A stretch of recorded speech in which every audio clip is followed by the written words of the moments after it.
आगे बढ़ेंगे, आमिर जिया साहब हमारे साथ ही हैं, मोहम्मद सुहेल साहब हमें ज्वाइन कर रहे हैं, माहिर माइशत हैं, उनसे भी बात करते हैं। बहुत शुक्रिया आपका सुहेल साहब। आप किस तरह से देखते हैं पॉजिटिविटी तो डेफिनेटली इकॉनमी के हवाले से आ रही है, ये जो हमारा कल इजलास होगा IMF के साथ और हमें 1.2 बिलियन मिल भी जाएंगे, लेकिन ये सस्टेनेबिलिटी आप हुकूमत की किस तरह देखते हैं कि वो वाक़ईतन मईशत को उस तरीके से चला पाएंगे जबकि उनके पास वक्त कम है और आगे फिर केयर टेकर्स आ जाएंगे?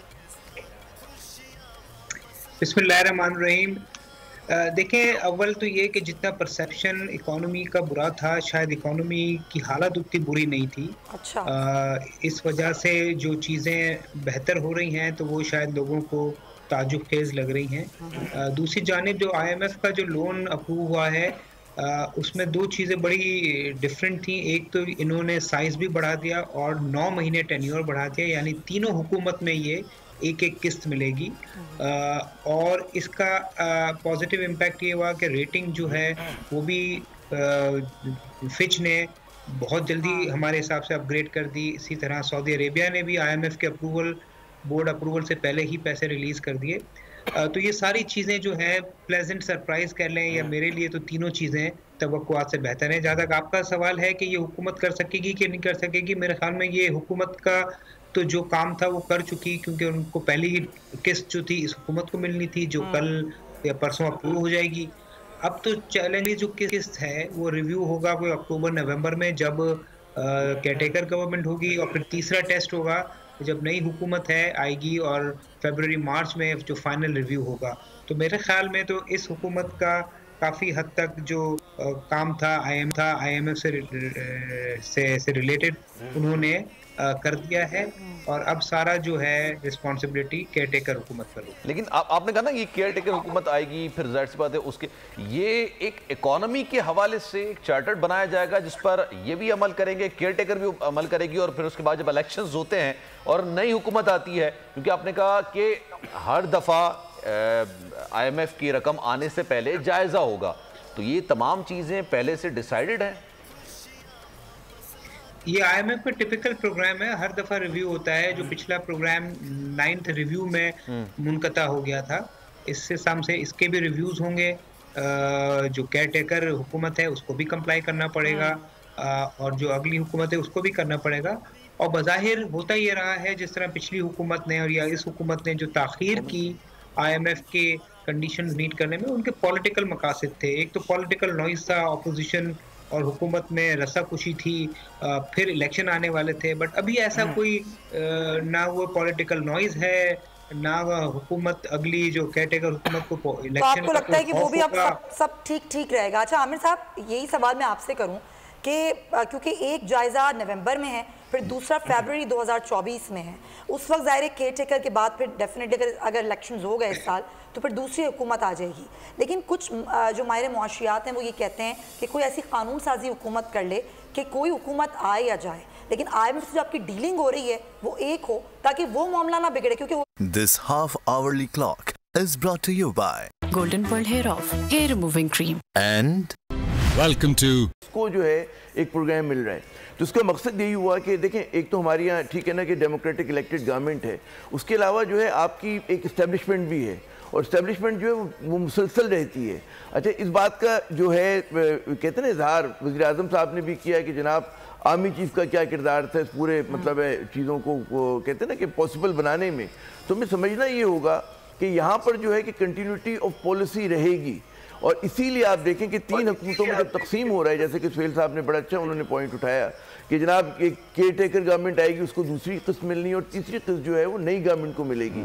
तो आप उसमें कंटिन्यूटी देखिएगा, और ये मेरे ख्याल में जो हम लोग हमेशा तनकीद करते रहते हैं, और तनकीद ज़ाहिर है कि जारी भी रहेगी, लेकिन एक कहते हैं कि पॉजिटिव साइन आपको एक जेन्युइन नज़र आया है, और बहुत अरसे के बाद हमारी सियासत में या हमारे मुल्क के जो डिस्कोर्स है नेशनल, उसमें पहले कहते हैं अरसे के बाद दोबारा मईशत को सेंट्रल स्टेज मिला है। वरना हम लोग सिर्फ बात करते थे सियासी महाजराई की, महाजराई तो खैर अब भी जारी है, लेकिन उस महाजराई को पीछे धकेल कर इकोनॉमी के ऊपर जब हम लोग फोकस कर रहे हैं, मतलब नेशनल मीडिया भी कर रहा है, पॉलिटिकल पार्टीज भी कर रही हैं, हत्ता कि ऑपोजिशन भी कर रही है, तो ये मैं समझता हूँ खुशाइंद बात है, और ये इस बात की उम्मीद देती है कि स्टैंड बाय आप मुकम्मल करेंगे, और उसके बाद आप एक नए प्रोग्राम के लिए अपने आप को तैयार करेंगे, जो भी अज़बत ज़रूरी है। जनाब बिल्कुल। और सिर्फ ये एक सवाल, ये सोहेल साहब मैं आपसे करना चाहूंगा, ये इस वक्त इंटरेस्ट रेट इस वक्त काफी ज्यादा हाई है और इस इंटरेस्ट रेट की वजह से मार्केट सस्टेन करती है, मार्केट में किस तरह से फिर कारोबार चलता है, फिर हुकूमत के लिए भी मुश्किलात क्रिएट होती हैं। तो ये इंटरेस्ट रेट अगर इतना ही रहता है तो किस तरह से चीजें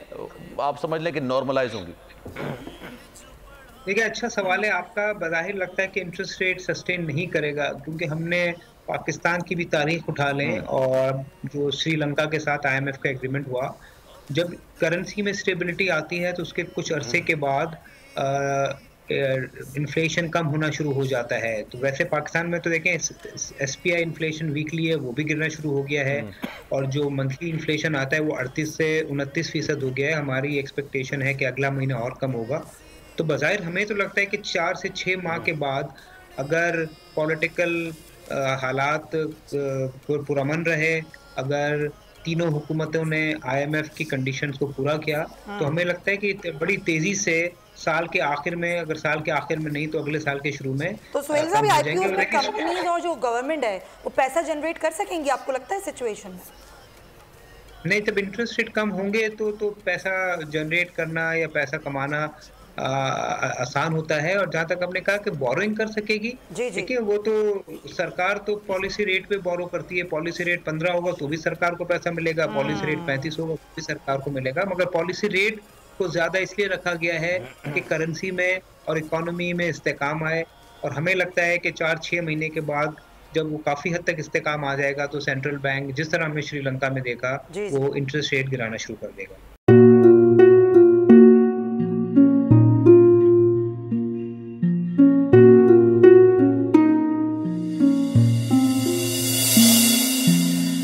अपना घर यूं छोड़ के आखिर बोल किधर जाएगा।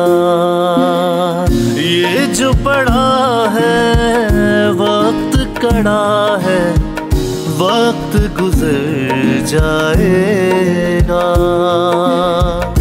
अब जिंदगी फैसले की घड़ी, सारी मईशत के घर है खड़ी।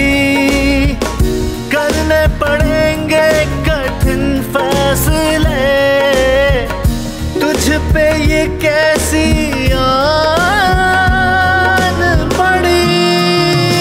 देखना अब कुछ यूं बदलेगा हमारा पाकिस्तान, खुशियाँ वापस ला कर देगा हमारा पाकिस्तान। देखना अब कुछ यूं बदलेगा हमारा पाकिस्तान, खुशियाँ वापस ला कर देगा हमारा पाकिस्तान।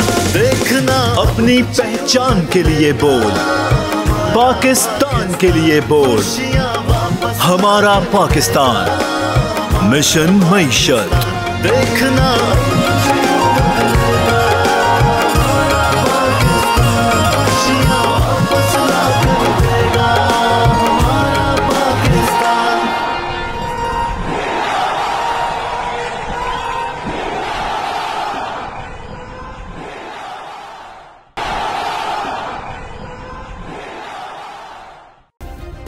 सब्सक्राइब करें और बेल दबाएं ताकि कोई खबर रह न जाए।